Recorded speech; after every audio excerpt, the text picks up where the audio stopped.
You, John Fitzgerald Kennedy, do solemnly swear. I, John Fitzgerald Kennedy, do solemnly swear. That you will faithfully execute the office of President of the United States. That I will faithfully execute the office of President of the United States. And will, to the best of your ability. And will, to the best of my ability. Preserve, protect, and defend the Constitution of the United States. Preserve, protect, and defend the Constitution of the United States. So help you God. So help me God.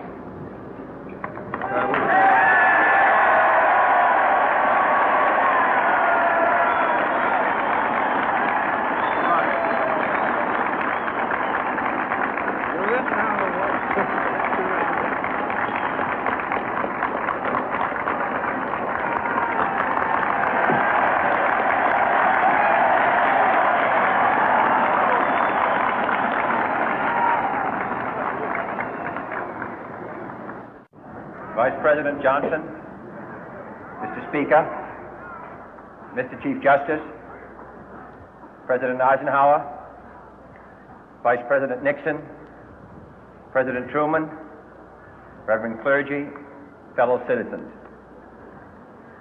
We observe today not a victory of party, but a celebration of freedom, symbolizing an end as well as a beginning, signifying renewal as well as change. For I have sworn before you and Almighty God the same solemn oath our forebears prescribed nearly a century and 3/4 ago. The world is very different now, for man holds in his mortal hands the power to abolish all forms of human poverty and all forms of human life. And yet the same revolutionary beliefs for which our forebears fought are still at issue around the globe.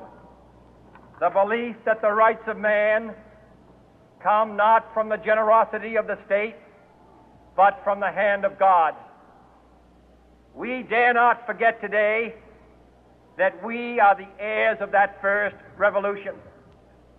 Let the word go forth from this time and place to friend and foe alike that the torch has been passed to a new generation of Americans born in this century, tempered by war, disciplined by a hard and bitter peace, proud of our ancient heritage, and unwilling to witness or permit the slow undoing of those human rights to which this nation has always been committed and to which we are committed today at home and around the world.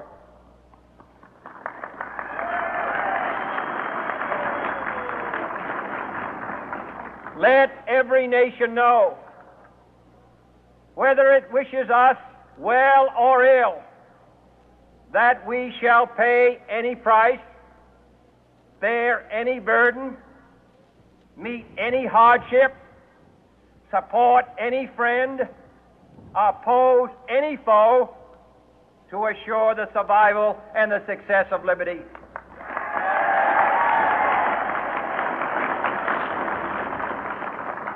This much we pledge and more.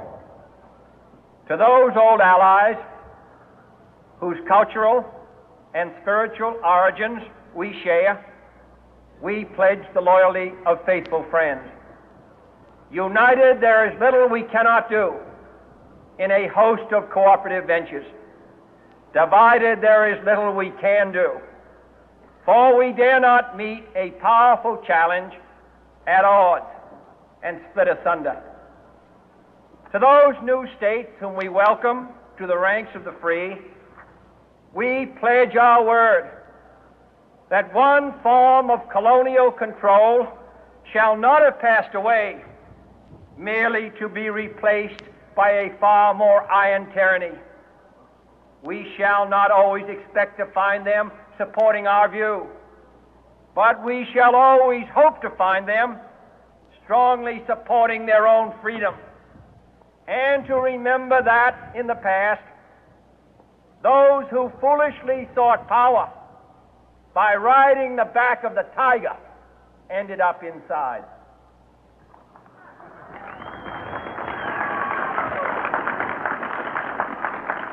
To those people in the huts and villages of half the globe struggling to break the bonds of mass misery, we pledge our best efforts to help them help themselves for whatever period is required, not because the communists may be doing it, not because we seek their votes, but because it is right. If a free society cannot help the many who are poor, it cannot save the few who are rich.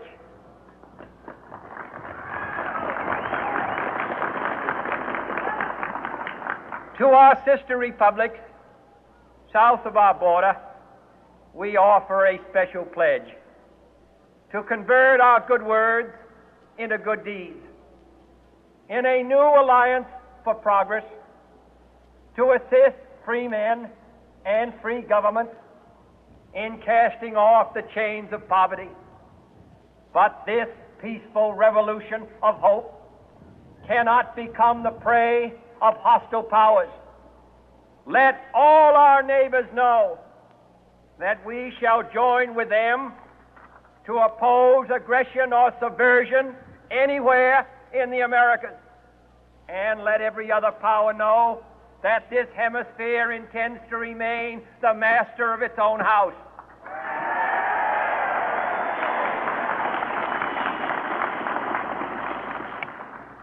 To that world assembly of sovereign states, the United Nations, our last best hope, in an age where the instruments of war have far outpaced the instruments of peace, we renew our pledge of support to prevent it from becoming merely a forum for invective, to strengthen its shield of the new and the weak, and to enlarge the area in which its writ may run. Finally, to those nations who would make themselves our adversary, we offer not a pledge, but a request that both sides begin anew the quest for peace.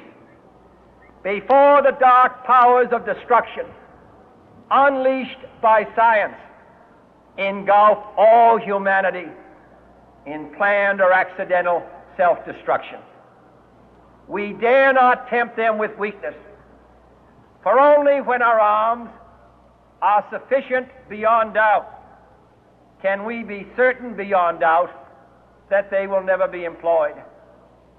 But neither can two great and powerful groups of nations take comfort from our present course, both sides overburdened by the cost of modern weapons, both rightly alarmed by the steady spread of the deadly atom, yet both racing to alter that uncertain balance of terror that stays the hand of mankind's final war.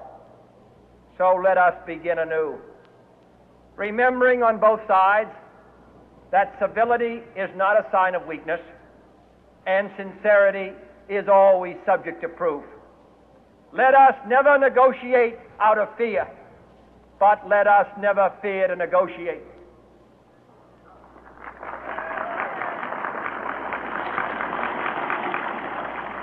Let both sides explore what problems unite us, instead of belaboring those problems which divide us.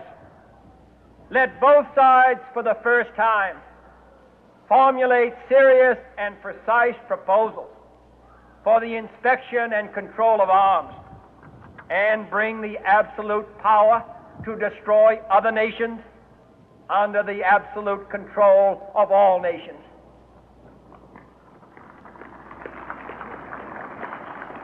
Let both sides seek to invoke the wonders of science instead of its terrors. Together, let us explore the stars, conquer the deserts, eradicate disease, tap the ocean depths, and encourage the arts and commerce. Let both sides unite to heed in all corners of the earth the command of Isaiah to undo the heavy burden and let the oppressed go free. And if a beachhead of cooperation may push back the jungle of suspicion, let both sides join in creating a new endeavor, not a new balance of power, but a new world of law, where the strong are just and the weak secure and the peace preserved. All this